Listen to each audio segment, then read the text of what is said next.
Have you ever picked up a Bible and just wondered, can I really trust this? It's a huge question, and honestly, you're not alone in asking it.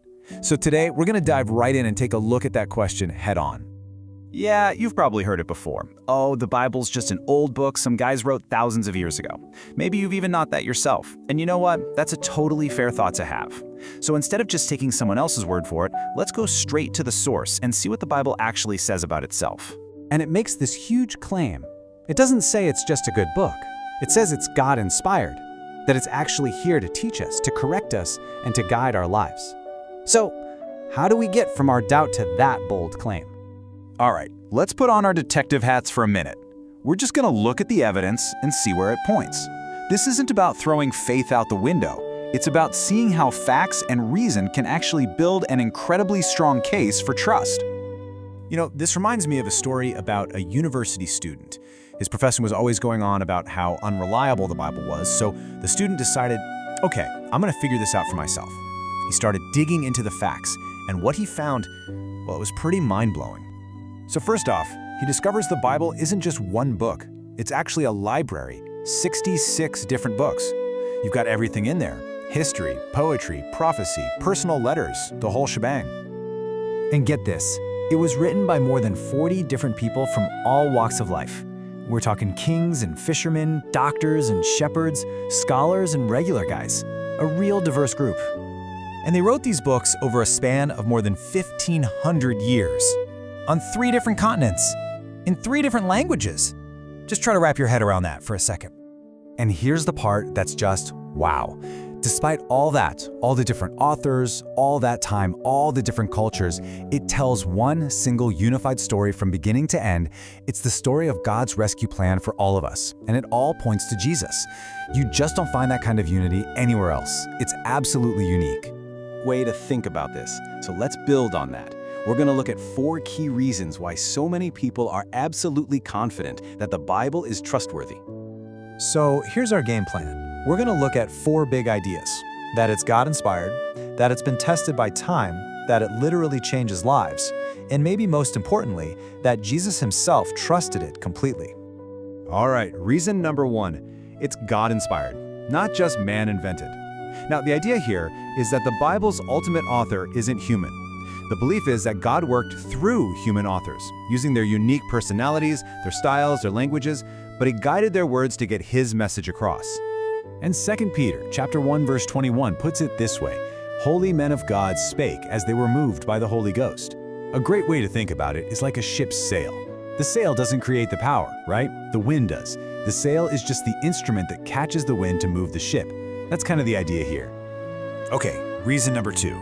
This book has stood the test of time. I mean, really think about this for a second.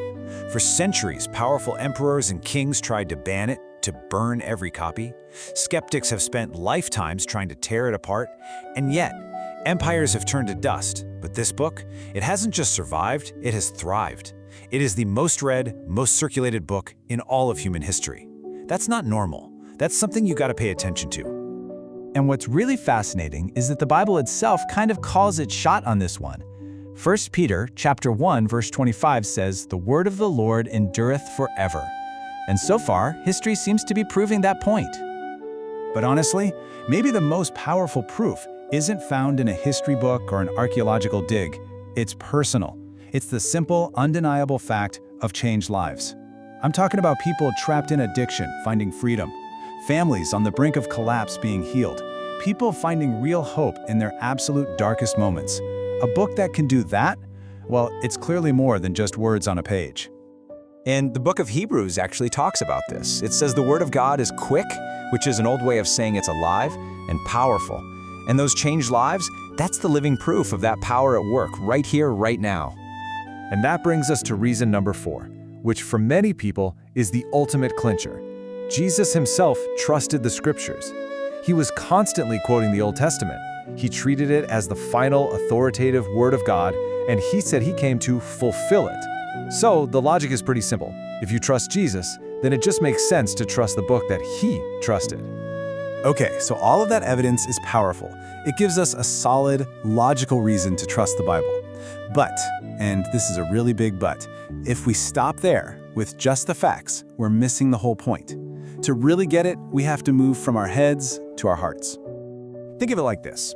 Head knowledge is like reading a Wikipedia page about someone. You can learn all the facts, their birthday, where they lived, what they did, but heart understanding, that's like actually being their best friend. It's a relationship, and that relationship is what truly changes you. This verse from 1 Corinthians really explains why that move from head to heart is so important. It says, the things of God are spiritually discerned. In other words, you can't fully grasp them with just your brain. You need God's Spirit, the author, to be your personal guide. It's the difference between reading a love letter written for someone else and reading one written just for you. So, if we need the Holy Spirit to guide us, how does that actually work? How do we go from just reading words on a page to really experiencing the Bible's power in our own lives? Well, let's break it down into a simple, practical guide. It really comes down to these 4 steps. It's not some complicated formula, it's just a simple roadmap to connect with God in a deeper way. Let's just walk through them real quick. Step 1, and this is the foundation for everything. Start with Jesus. See, the Bible isn't just a rule book or a history book. The entire thing is a message pointing to a person, and that person, Jesus, says, I am the truth. When we put our trust in Him, the book He loved and lived by starts to make sense in a whole new way. Step 2, ask the Spirit to teach you. This is so simple, but it's a total game changer. Before you even open your Bible, just pause for a second and pray, Holy Spirit, show me what you want me to see.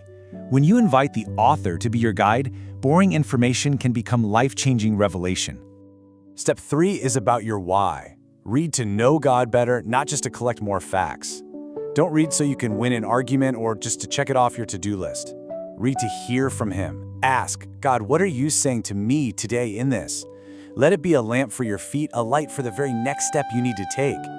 And finally, step 4, apply what you learn. This is where the rubber meets the road. Truth isn't just something you believe in your head, it's something you live out. When you read about forgiving others, go forgive someone. When you read about being generous, go be generous. It's when you start doing the word that you truly start understanding it. So we've looked at the evidence for the Bible's trustiness, and we've walked through a simple plan to approach it with an open heart. But in the end, it all really boils down to one personal question. What if all the history and the archaeology and the arguments, what if they're all just invitations? Invitations to take a step and get to know the one behind it all. What if the real key to trusting God's word is simply deciding to trust God Himself?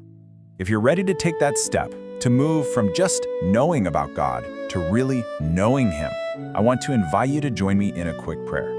You can just listen, or you can pray along and make these words your own. Dear God, thank you for giving us your word. I choose to trust in Jesus Christ as my Savior. Fill me with your Holy Spirit and teach me as I read. Open my eyes, soften my heart, and let your truth change my life. In Jesus' name, Amen. Hey, if this was a blessing to you today, consider sharing it with somebody who might be asking these same questions. And make sure to follow or subscribe so you don't miss our next one. We would absolutely love to hear from you down in the comments. Thanks for hanging out with us.